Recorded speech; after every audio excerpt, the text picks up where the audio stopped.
Bonjour et bienvenue pour cette vidéo de NSI. Nous allons aujourd'hui traiter du tri par insertion. Alors il existe plusieurs types de tri et donc aujourd'hui nous allons parler plus spécifiquement de celui-ci. Donc quel est le principe du tri? Donc vous disposez de n données qui sont à trier. Bon, alors ça peut être des nombres, ordre croissant, ordre décroissant.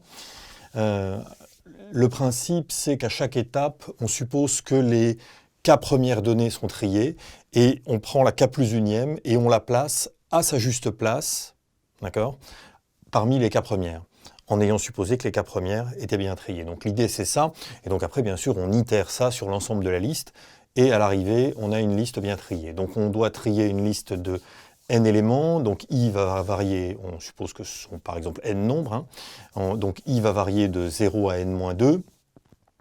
Donc, je commence par la partie la plus aride, c'est-à-dire la partie algorithme. Donc, pour i allant de 0 à n-2, je mets la valeur de i plus 1 dans k, et je mets dans quelque chose que je vais appeler new, qui est en fait la chose que je vais aller placer. On l'appelle aussi parfois la clé. New, dans new, je mets L de k. D'accord? Donc, le contenu dans la liste de k.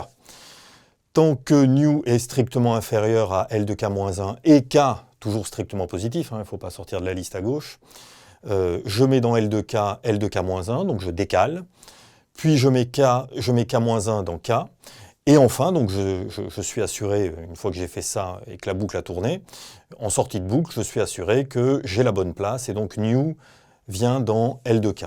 Alors, si on veut le décrire de manière un peu plus compréhensible, donc pour chaque valeur de i, c'est ce que je disais, variant de 0 à n-2, donc voilà, on travaille sur la liste L de 0 à i plus 1. C'est sur cette partie de liste qu'on va supposer bien trier que l'on va travailler. Et on essaie de placer L de i plus 1 au bon endroit. Alors pour ce faire, on compare, donc on le met L de i plus 1 dans new, ou clé, on compare new à toutes les données précédentes, en commençant par la donnée d'indice i, et on remonte la liste, d'accord, jusqu'à trouver la bonne place, c'est-à-dire entre deux données successives, l'une étant plus petite, l'autre étant évidemment immédiatement plus grande. Et donc il n'y a qu'un endroit où c'est possible. Et si éventuellement votre new doit être placé en début de liste, évidemment il est placé en début de liste, auquel cas il n'y aura rien à gauche. Donc voilà pour la partie présentation de l'algorithme. Donc nous allons maintenant voir les notions de terminaison et de coût pour cet algorithme. Donc s'agissant de la terminaison, cet algorithme est donc constitué de deux boucles. Donc c'est sur ces deux boucles qu'il faut voir si elles ne tourneraient pas par hasard à l'infini dans certains cas. Donc il y a une boucle externe qui est la boucle for, où le nombre de passages il est fini et fixé. On va de 0 à n-2, il y a donc n-1 passages. Donc cette boucle se termine évidemment. Et à l'intérieur de cette boucle, donc on a une boucle interne qui est commandée par un while. Et donc les valeurs prises par k, qui est donc notre variant, k, constitue une suite d'entiers décroissantes, on baisse de 1 à chaque fois, et éventuellement on s'arrête avant 1, bien sûr, mais cette suite est incluse dans la suite i plus 1, dans le pire des cas, i plus 1, i-1, etc., de 1. Donc il y a au plus i plus 1 passage. Donc les deux boucles se terminent bien. On vient de vérifier la terminaison de cet algorithme. Alors abordons maintenant le coût de cet algorithme. Alors on va distinguer deux cas. Il y a un cas où la liste elle est déjà parfaitement triée. Donc si la liste est parfaitement triée, bon si on le sait, pas la peine de faire travailler l'algorithme, mais enfin imaginons qu'on ne le sache pas. Donc dans le tout meilleur des cas, i prend n-1 valeur, et pour chacune de ces n-1 valeurs, il n'y aura qu'une seule comparaison effectuée dans le while. D'accord? Donc au total, on a un coût pour cet algorithme qui est de n, c'est un coût linéaire.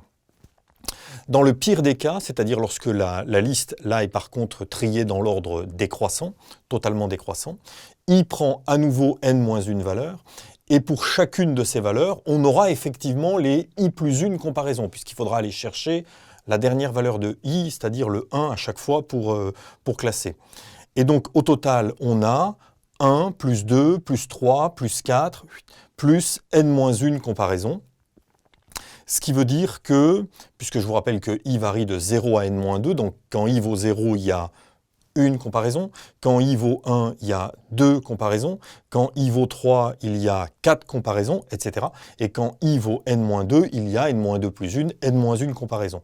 Donc au total, il y a 1 plus 2 plus, etc. plus jusqu'à n-1 comparaison, ce qui est pour des grandes valeurs de n, comparable à peu près, enfin oui, comparable, équivalent, on dit en mathématiques, mais équivalent à quelque chose en n carré. Donc dans le pire des cas, le coût de cet algorithme est en n carré, donc il est évidemment sensiblement plus coûteux lorsque la liste n'est pas triée du tout ou lorsqu'elle est mal triée.